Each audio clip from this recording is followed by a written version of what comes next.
What's up guys? Welcome to my first ever video. And today I am going to be showing you an electronics project that I've been working on for the past 6 months now. But before we get into that, let me tell you about my day. Today was just the best day ever because it was my birthday. And everyone said happy birthday to me. So thank you everyone. And someone actually even gave me this box of chocolates, which is absolutely delicious. In fact, I'm going to have a chocolate right now.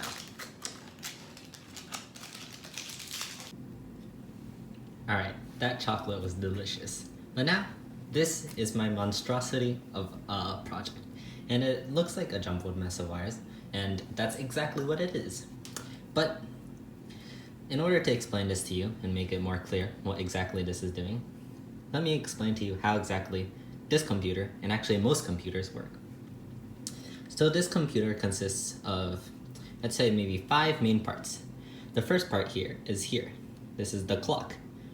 It just goes on and off, and basically each time it goes on, it does one instruction. It goes off, it does another, it goes on, it does another, etc. The next part is the program counter. And this, each time the clock goes on and off, it's just essentially what it does is counts up by 1 each time the each time the clock goes on and off.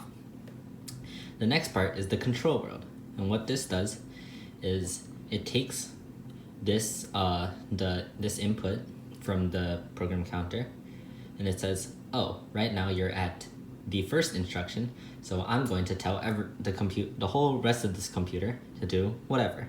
And now you're at the second instruction, and I'll tell it to do a different thing. And now you're at the third, I'll tell it to do another thing, and etc. So then the program counter tells, and then this is the next part, which is the additional logic unit, and the program counter tells the arithmetic logic unit to take numbers from the A register, which basically just stores one number, and the B register, which stores another, and it adds them together or subtracts them or does whatever else the control world has told it to do. And the last part is this RAM, which I still haven't connected to the computer yet, and I'll be doing that in the future. But as of right now, it has 4 parts, and it essentially still can function as a computer. And to make this even easier to understand, I've drawn a little bit of a flowchart here. So first you have your clock. Let's say this is at 0. Okay, since the clock hasn't done anything to tell the program counter what to do yet, the program counter right now is also at 0. And at 0, let's say the control world, this is at the instruction 0, the control world says that your instruction right now is just some random string of numbers, so it might be 0, 1, 0, 1, 0. And this doesn't necessarily stand for anything right now, but as you'll see later in my computer, the control world will translate this set of instructions into telling the ALU, oh, add these 2 numbers, or oh, age register, take in a certain number. So let's say this instruction says, load a number into A. Okay, so now let's say A register has loaded into 3, which in binary is 0, or actually it's 1, 1. And now the clock increments again, so now it's 1. And now the program counter also goes to 1. And the control world now has a different instruction. Let's say it's 10101. And this instruction is telling B register, oh, B register, take in this number 4. And that's going to be 0100, which is in binary. And now your clock goes to low again. And now your program counter says, oh, now you want me to increase? Okay, so now I'm 10, which from binary to decimal would be 3. So in control world says, oh, at this program count 3, I have this instruction 10100, and that is to add the A register and the B register and put it to out. So it goes ahead and does that, and now the ALU has 111. It puts that to out, and output says it's 7. And that's basically how the computer works.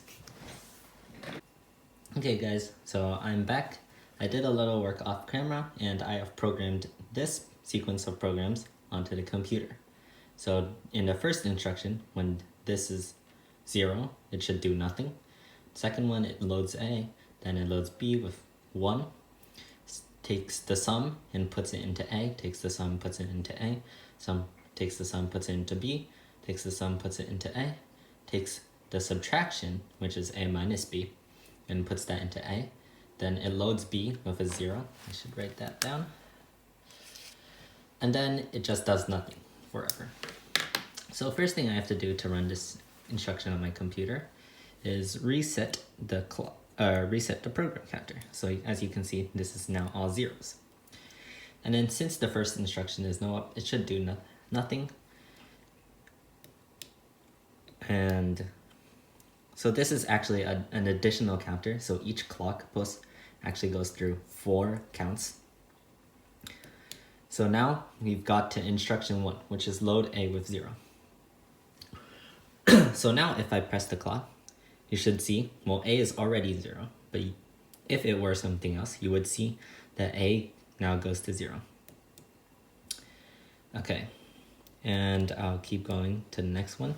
And now the program counter increments again. And so this instruction is to load B with 1.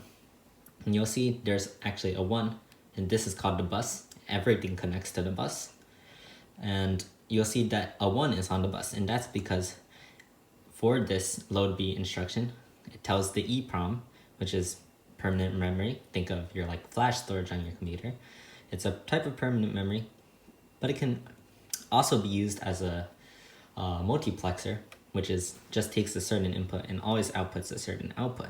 So in this case, it takes the output of 2 from the program counter and puts out a 1 onto the bus. And now if I press the clock, you'll see that the B register, which is this, takes in the 1. Next instruction is the sum to A. So let's get to that instruction first. And you'll see that the bus now has a 1 on it because the sum is being output onto the bus. So now if we click the clock again, you'll see the A register taking that 1. And we can do that a couple more times. The same thing happens next. Now the 2 goes into the A register. You see this is 2 plus 1. 2 plus 1 equals 3. Of course, this is all in binary. But now if we go to the next one, it says sum to B. So this 3 is going to go to B. Let's see that happen. That did not happen. So I think I probably just missed one of the sum A's when I was writing this down. But now if we increment it a little more, we should see that this 3 goes into B. And yeah, that's what happens. So I probably just missed a sum to A here. And if we click a couple more times, we'll see that this, what is that? That's 1, 2, 4, which is 7. This 7 should go into A. Yep, there we go. The 7 goes into the A. And now the subtraction of this should go into the A. So 7 minus 4 should be 3. If I click a few times, we should see that. So 3 goes into the sum. It also gets output onto the bus. And if we click one more time, you'll see that the 3 goes into the A register. And our next one is to load the B register with a 0. So if I click a few more times, you'll see that this goes to 0. There we go. And if we click a few more times, this has now become a no-op instruction. So no matter how many times I click this, nothing is going to happen. As you can see, this 3 is still in the sum register. This 3 is still in the A register. Nothing is happening to the B register. Nothing is happening to the program counter. This instruction is still staying the same. The only thing that's changing is the clock. Now, if I unplug this and plug it back in and reset this, we can see all of that in very fast motion. You see the clock clicks a 1's put onto the B register, the sum onto the A, sum onto the A again, sum onto the A again, now the sum onto the B, the sum back onto the A, and takes the difference, loads the 0 into the B, and there you go. There's your output, which is 3. And right now it's just doing nothing, so I'll just go ahead and plug it. And now I'll just show it at even faster speed. So if I click this, basically the instant that I click this program would be done. So probably will take less than 1 second. Let's see. Oh, I forgot to reset this, so let's just do that. And let's try again. Yep, as you can see, 3 is there. And yeah, that's pretty much it for this video. And in the next video, I'll probably add this RAM to this whole thing so that we can actually store these numbers. And then I'll probably add an output because this is binary. Some of you may know binary. I've actually been speaking in binary this whole time. Well, not been speaking in binary, but I've been doing all my numbers in binary this whole time. But some of you might not know what binary is. And for that purpose, next video, I'll be adding these 7 segment displays so that I can convert binary into decimal so that everyone can read the output of this machine. Okay, bye-bye now. Have a good day.